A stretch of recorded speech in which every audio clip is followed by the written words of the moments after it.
আল্লাহ আল্লাহু লা ইলাহা ইল্লাহু নবী সালামু আলাইকা ইয়া রাসূল সালামু আলাইকা আল্লাহুম্মা আমিন ربنا ظلمنا أنفسنا وإن لم تغفر لنا وترحمنا لنكونن من الخاسرين رب العالمين يا رب العالمين رب ارحمهما كما ربياني صغيرا موت নিদান জবানে পড়ায় লা ইলাহা ইল্লাল্লাহু মুহাম্মাদুর রাসূলুল্লাহ। উদ্বোধন ঘোষণা করছি, সকলে বলি আলহামদুলিল্লাহ। আলহামদুলিল্লাহ। নারায়ে তাকবীর, নারায়ে রিসালাত। ইয়া রাসূলুল্লাহ। আজকে 1 ডিসেম্বর, আপনারা জানেন বাংলাদেশের বিজয়ের মাস। এই বিজয়ের মাসে, এই স্বাধীন বাংলাদেশে আজকে আমরা একটা স্বাধীন প্রতিষ্ঠান দারুল ইশক হোসাইনিয়া হাফিজিয়া ও মাদ্রাসা ও এতিমখানা আজকে উদ্বোধন করলাম। আল্লাহ এবং আল্লাহর রাসূলকে সন্তুষ্টি করার জন্য, পাশাপাশি সারা বাংলাদেশে অসংখ্য দরিদ্র অসহায় মানুষজন রয়েছেন যারা সঠিক পরিচর্যার অভাবে, ভালো ব্যবস্থাপনার অভাবে ভালো পড়াশোনা করতে পারেন না। আমরা সেই রকম বেছে বেছে যারা একেবারে অসহায় এতিম, সেই সকল ছেলে মেয়ে যারা আছেন তাদেরকে নিয়ে আমাদের এই মাদ্রাসা কার্যক্রম চলবে ইনশাল্লাহ। আমরা নিয়ত করেছি যে আমরা একটা মাদ্রাসা এবং এতিমখানা করব, যে এতিমখানা হবে একটা জামিয়া যেভাবে চলে শত শত একর জমির উপর তৈরি করে।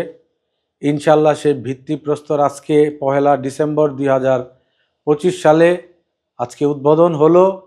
আল্লাহ পাক যদি বাঁচিয়ে রাখে, হয়তোবা আজকে আমার হাত দিয়ে উদ্বোধন হলো, ভবিষ্যতে আমার ছেলে মেয়েরা কিংবা পরবর্তী ওয়ারেস যারা আছেন তারা দেখবেন। পাশাপাশি ইনশাল্লাহ ভবিষ্যতে আমরা এমনভাবে কার্যক্রম করব যে কার্যক্রম যাতে আমাদের প্রশ্ন কোনো রকমের কোনো কিছুতে প্রশ্নবিদ্ধ না করে। আরেকটা বিষয় হচ্ছে, আল্লাহ পাক আমাদেরকে একটা বরকতি এবং রহমতি কাজ করার জন্য তৌফিক দিয়েছেন, আমরা করেছি। কিন্তু আমার আজকে থেকে আরও বেশি টেনশন, এতদিন তো শুধু করব বলেছিলাম, কিন্তু আজকে থেকে টেনশন এটা যে হয়ে গেল এবং এটার বাস্তবায়ন করা। স্বাধীনতা অর্জনের চেয়ে স্বাধীনতা রক্ষা করা অনেক কঠিন। এই ছাত্রছাত্রীরা যাতে সুন্দর ব্যবস্থাপনায়, ভালো পরিবেশে শিক্ষা এবং বিশেষ করে মাদ্রাসা শিক্ষা সহ আল্লাহ পাকের সকল রকমের হাদিস থেকে শুরু করে, কোরআন থেকে শুরু করে সকল শিক্ষা যাতে সঠিক সময়ে সঠিকভাবে পায়।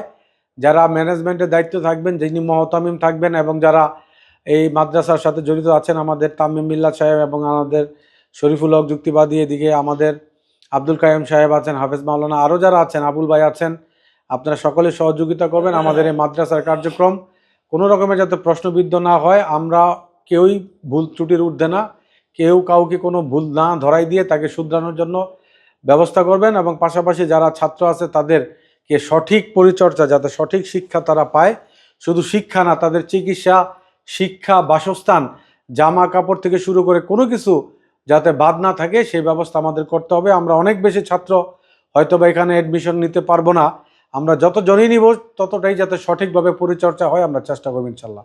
আর ছাত্ররাও চেষ্টা করবেন, আপনারা যারা এখানে পড়াশোনা করবেন আপনারা যাতে সঠিক শিক্ষাটা পান। কোনো রকমের কোনো সমস্যা হইলে এখানে আমরা একটা কমপ্লেইন বক্স বানায় রাখবো। সবাই পড়াশোনা জানেন, আস্তে করে লেখা কমপ্লেইন বক্সে খালি ফালায় রাখবেন। বাদবাকি প্রতি সপ্তাহে একদিন আমি এসে দেখবো যে কার কি কমপ্লেইন আছে, কার কি অবস্থা, এটা জবাব দিতে থাকবো। তো এই বলে আমার বক্তব্য শেষ করছি। এখন দোয়া হবে, দোয়ার মাধ্যমে আমাদের আনুষ্ঠানিক কার্যক্রম শুরু হবে। তারপর পরবর্তীতে আর অন্যান্য যে সমস্ত পদক্ষেপগুলো আছে এগুলো আমরা নিব ইনশাআল্লাহ।